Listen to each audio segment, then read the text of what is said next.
Today on SUNUP, winter wheat is sprouting up across the state.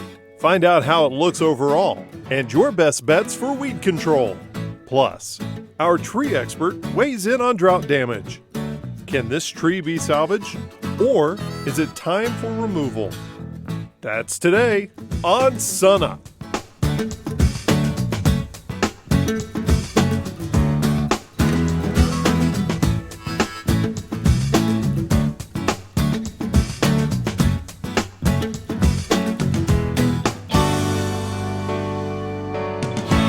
Hello everyone, and welcome to SUNUP. I'm Lyndall Stout.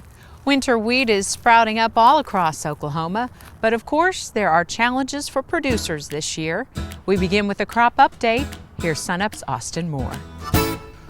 So Jeff, you've traveled around. What are you seeing around the state in terms of the wheat crop? How's it looking? It's kind of a mixed bag. We have some wheat that was planted early in some areas that had moisture that's up and looks pretty good.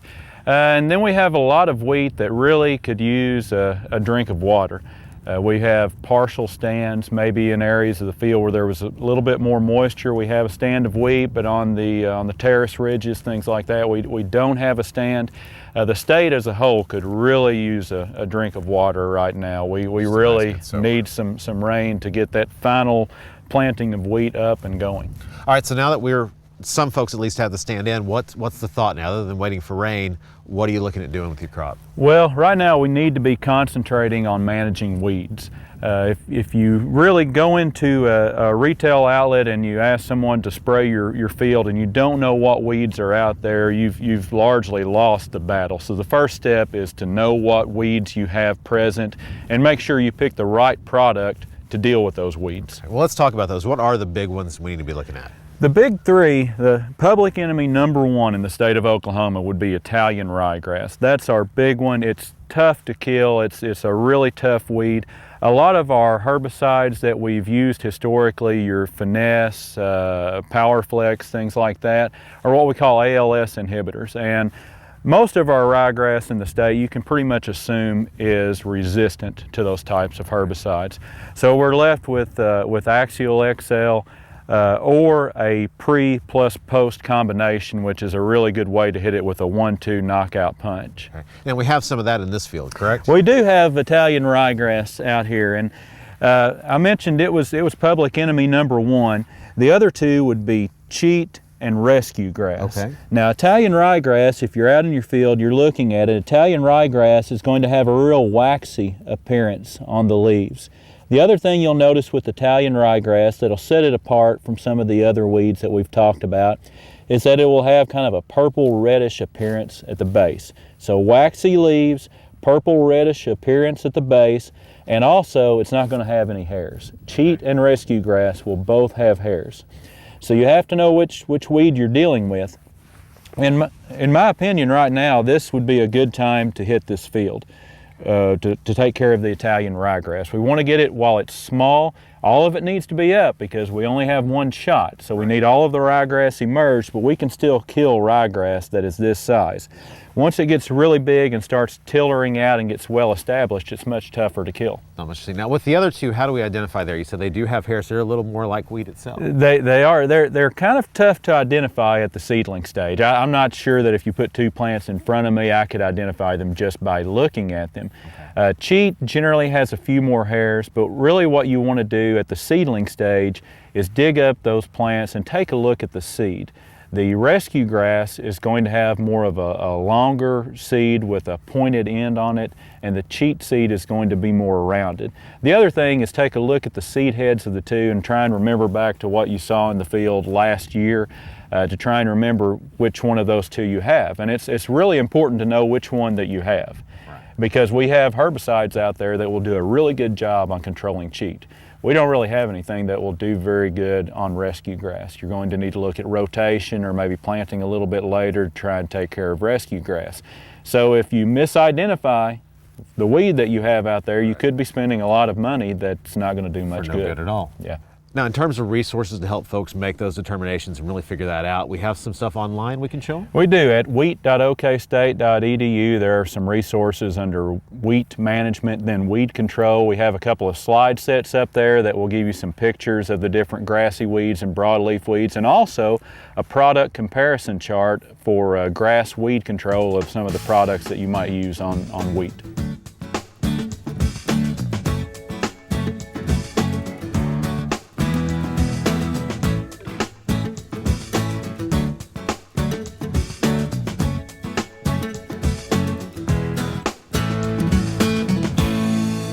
As Oklahoma cow-calf producers prepare for this upcoming winter feeding season, they're all thinking about being as efficient as possible in terms of utilizing the amount of stored forage that we have.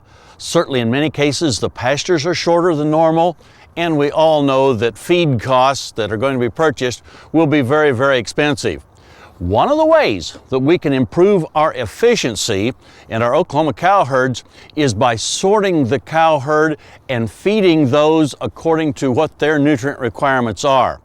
Now, it's obvious that young replacement heifers need to be certainly housed, pastured away from the larger, older cows, and if we're saving back some replacement heifers, they need to be fed separately.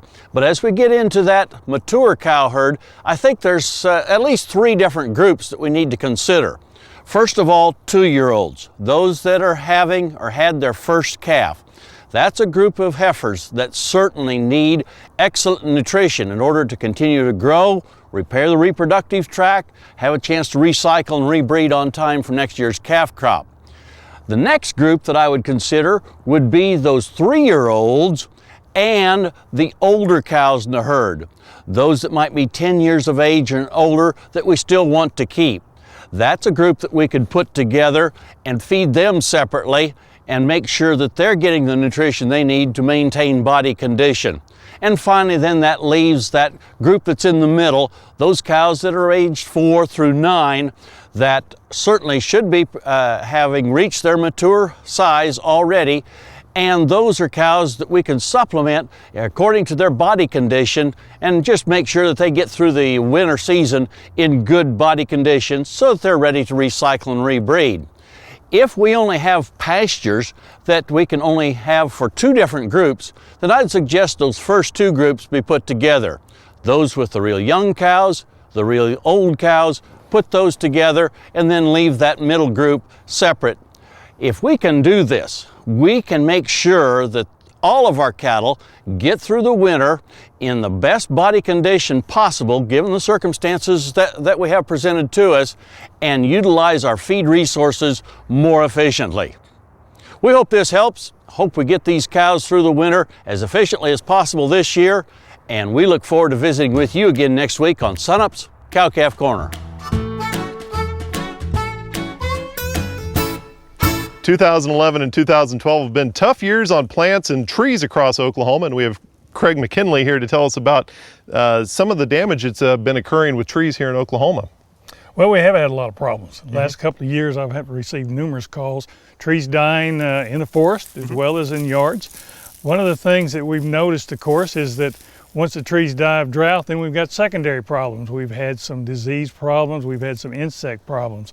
The difficulty there, of course, is those are secondary to the drought, and once the tree has started to die or is under severe stress, there's really not much we can do about it at that point in time. So what we suggest to folks is first give them tender loving care if you can, particularly yard trees. Right. If the tree begins to show signs of death, and it does occur over time, it doesn't occur instantly, go ahead and remove the tree out so it's not a danger to anyone. In most cases, and if you like the wood, firewood can be used. We have talked in other places about not using pine so much. There are a couple of problems with pines, particularly exotics. In the Austrian and Scotch pine, we've had some nematode damage. Okay. Well, and you've also have this oak tree over here that's obviously had a rough life over here, and it's looks like it has a little bit of damage on the bark there too. What are we looking at? This particular tree looks like what I would classify as as a canker disease. It is a fungal disease. It occurs when trees undergo stress, particularly drought stress. The symptoms, as you can see here, is the bark sloughs off, and then there are those black splotches that occur under the bark. The tree is dead. The first sign of this would have not been the bark sloughing, but would have been a sparse crown. But shortly after that, the bark becomes loose, comes off. A lot of times you can just spot it by the bark laying around the base of the tree. What are some signs that homeowners can look at and say, well, that tree's under stress?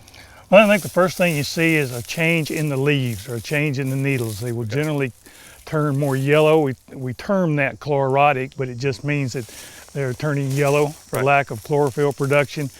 After that, they will turn brown. A lot of times leaves will not be produced, particularly in the spring of the year if the tree has been under stress the year before. So as the crown does not look as full or as green or as complete as it did in previous years, that's the first sign. If we have this nematode damage, which I mentioned in pines, those trees will die in the course of 3 to 4 weeks. They turn brown and that's it. Drought affects the whole tree. It does not affect just the top branches or the bottom branches. So all of the leaves or all of the needles generally will show some symptoms. Is there anything you can do for a tree with drought damage? Well, the first thing, of course, is to give it some water before it gets that far, if you knew what to do. Yeah. I have seen people will do a little bit of what I would call corrective pruning or in anticipation pruning, and that would be to remove no more than 30% of the limbs and foliage, but that just leaves less surface area for transpiration, which should result in less water need by the tree. But other than that, there's just not really much we can do. Okay, so water as much as you can, but it may or may not help. That's right, and unfortunately with trees, it's an old story, but the leaves are the last to get the message. That's true. And so by the time the tree shows its leaves to be turning brown or falling off, the tree is probably pretty well gone. Okay, and as far as pruning goes, is there a better time of year to do that? Most people recommend sometime late fall through early spring. That's probably the better time, although if in fact you think the tree's under drought stress, it's certainly acceptable to go ahead and prune it at that time when you first see it. Now, if you take off a limb, should you take it all the way back to the trunk so it can heal over, or does it matter? Most people would recommend that you take it back to probably 2 inches of the main stem. Okay. And that allows a smaller area that has to be healed as opposed to cutting at the stem itself. Okay. Well, that's pretty cool. Well, Craig, thank you very much, and thanks for letting us come out and talk with you about it.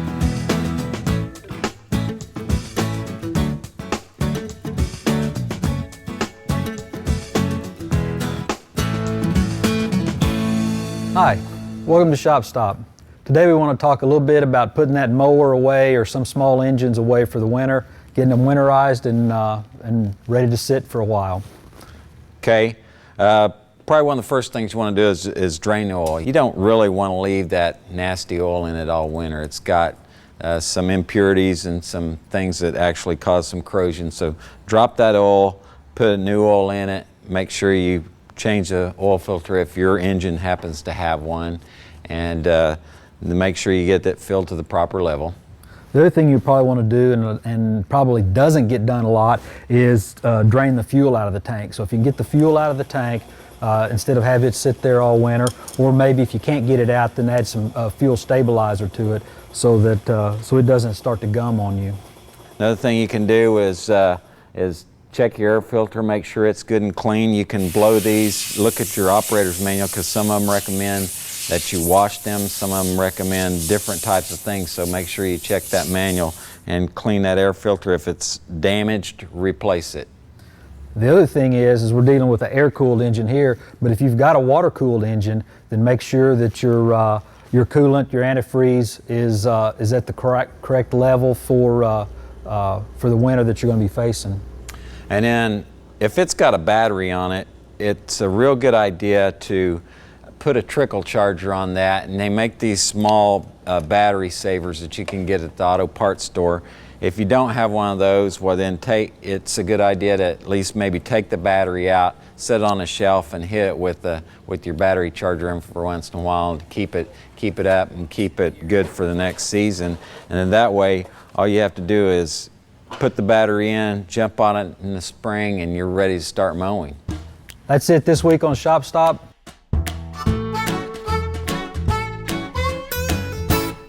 Kim Anderson, our grain marketing specialist, joins us now. And Kim, of course, the big story, Hurricane Sandy on the East Coast. What impact did the storm have on markets and crops? Well, it had very little impact on grain prices.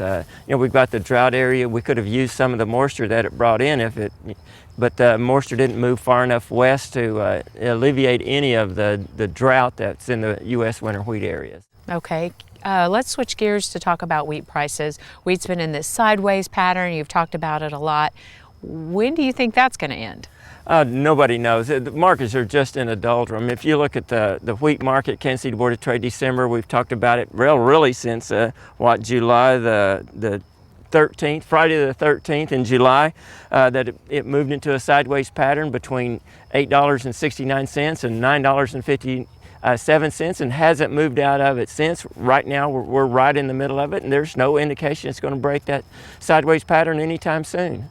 Okay, you mentioned the drought, and with the drought still a big issue, you sort of compared prices from this time last year?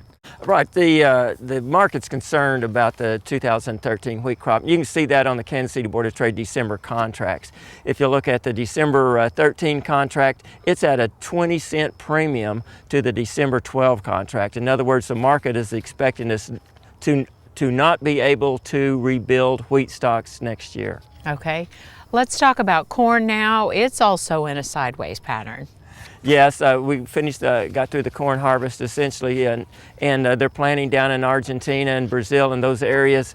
The talk in the corn market as it moves sideways and we look forward to 2013 is that we can rebuild corn stocks next year, and that we can get out of this drought situation before we get into the planting period for corn as we get into March and April of next year. Okay, and then in terms of corn, how do this year's prices compare to last year? Well, as we were talking about there, prices next year are projected to be about $1.20 less than they are this year. And so that probably has some impact on wheat, in that this year we're feeding more wheat. Next year in 2013 we may not. Okay. And finally, as we wrap up today, your word of advice for producers? Well, I think as producers look out forward to prices, that wheat prices are expected to hold current levels as we get into the 2013 year, and probably into September, October of 2013. I think prices are going to hold at these levels, within plus or minus $1. Okay, Kim Anderson, we'll see you next week. Thanks a lot.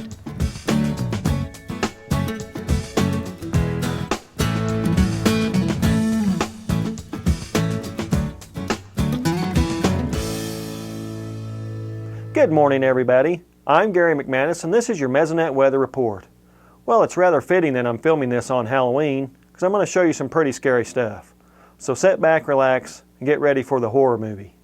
As usual, I'm going to start out with the U.S. Drought Monitor report. This came out on Thursday.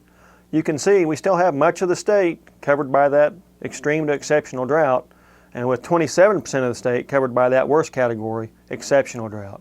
Now, we haven't gotten much rain lately, but the map still hasn't changed because it's kind of hard to get that drought to intensify very rapidly during the late fall. But if we don't start getting some rainfall soon, we will see this map start to change for the worse once again. Since we are at the end of October, let's take a look back at the month, see if it helped us at all. Here's the rainfall total map from the Oklahoma Mesonet.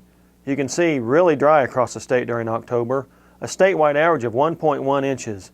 Now that's 2.3 inches below normal, and that ranks as the 15th driest October since 1895. So this dry October came at a really bad time. Stations down in southwestern Oklahoma were generally less than a quarter of an inch. In fact, Cheyenne and Retrop, those two Mesonet sites, recorded no precipitation during the month of October. Let's take a look at the percent of normal map from the Oklahoma Mesonet for the month of October. You can see still more than about 3/4 of the state had less than 20% of normal rainfall for the month. Between 20 and 40% of normal. Again, not a good time to have this dry of a month just as we're entering the winter months with a major drought in place. Now, we did have 2 major freeze events during the month, one in the first week that really dropped our statewide temperatures down. In fact, much of the state was 2 to 4 degrees below normal, as you can see from this departure from normal temperature map from the Oklahoma Mesonet. Now, that's the 24th coolest October since 1895, at 1.8 degrees below normal statewide. So definitely a switch in that area. Now, as we look into November, it gets even more scary. Here you see the November outlook from the Climate Prediction Center with increased chances of below normal precipitation over much of the state. Now, November is already a pretty dry month, so to make it below normal precipitation would not be good with our drought situation. In addition to the below normal precipitation, the climate outlook for November for temperatures sees an increased chance of above normal temperatures. For the final scary picture, we see the latest U.S. seasonal drought outlook. This is for November through January, and the Climate Prediction Center is seeing persistence of the drought in Oklahoma and much of the Great Plains and the western U.S. through those 3 months. Now, this is due to the lack of that El Nino we thought was going to form, so no relief there, and also just the persistence of the drought in place. It's very hard to get rainfall in this type of situation. Now, I know I presented you more tricks than treats this time, but keep this in mind. We had the same type of dire predictions last year at this time, and we ended up with one of our wettest winters on record. So we have that to hope for. That's it for this time. We'll see you next time on the Mesonet Weather Report.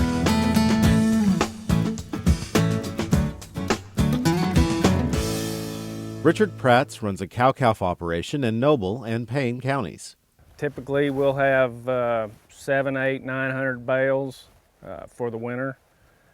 This year it was about half that. The drought was simply too severe. So much so that Richard even baled a failed milo crop. We've just baled up everything we can bale up because the grain's no good. But with every crop, not just the milo, Richard tests regularly. Well, I think it's very important because you can actually lose a cow because of the high nitrates in the hay. But this year for Richard Pratz, testing is about more than his animal's health. We've cut back tremendously on our cow herd. So we've liquidated a lot of cows, so we don't have a lot of use for the hay this year. So in turn, we're selling hay. And his buyers want to see the results of a hay test. They want to know that information. They don't want to lose any cows either. I asked Payne County Extension Director Nathan Anderson to show us how to collect a sample. Tell me about the tools you've got here. How are we going to take this sample? Well, this is just one version of various kinds of hay samplers that are out there on the market. This is a tube shape made out of simple PVC pipe, shoving this front rod into the bale. That way you're getting various parts of the field. Right. And if we go at angles, we're hitting all different forages from different locations across the field the way the bales are rolled up. Right. Show us what we're talking about here in terms of this bale. How are we getting in here? I mean, you're saying basically as we go in, you're getting in different parts of the field, right? Right. Well, obviously this bale's rolled up this way. If we start with the hay sampler, and some people come in from the side or through here, at least we go through at an angle, we're getting forages from all over the field. If I went straight in this way, you're getting from one place. I'm getting it from one location in the field. Right. I want a test that is going to test the entire crop and best represent the entire crop. Very good. So if I go at an angle, I'm getting various layers from various plants from various parts of the field.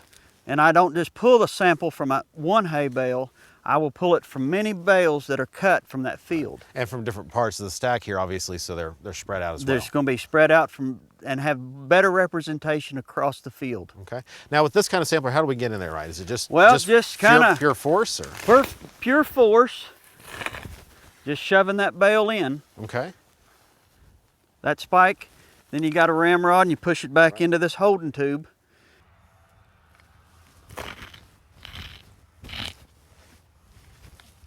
These bales hadn't been rolled up all that long. Okay. If I had a short tube on here and I waited till February to test this, that outer hay would be damaged.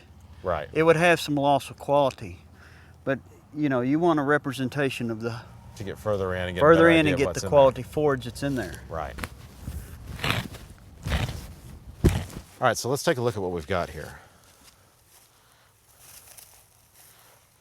We've got all plant parts that's going to be consumed by the cow. So a little bit of everything that's in there. Stalk, leaves, seed heads that might be in this or other forage types. Now, how do we get this actually to the lab from here? We'll bag this up.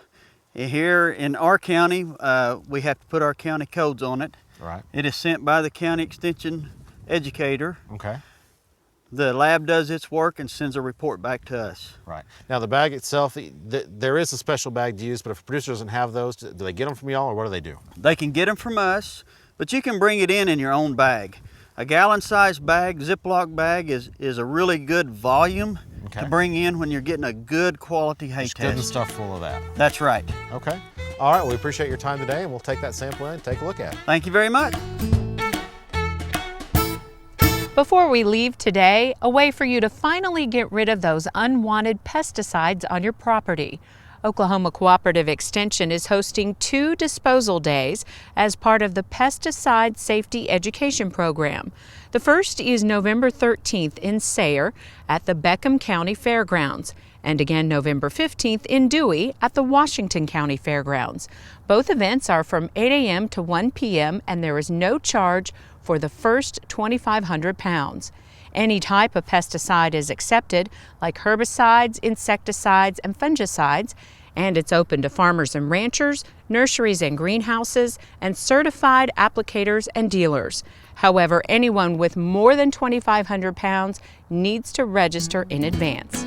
For more information on unwanted pesticide disposal days, contact your local county extension office or check out the link at sunup.okstate.edu.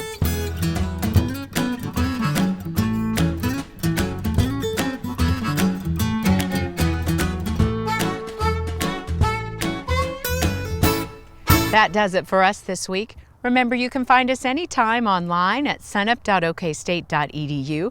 You can also follow us on YouTube, Facebook, and Twitter. I'm Lyndall Stout, and we'll see you next time at SUNUP.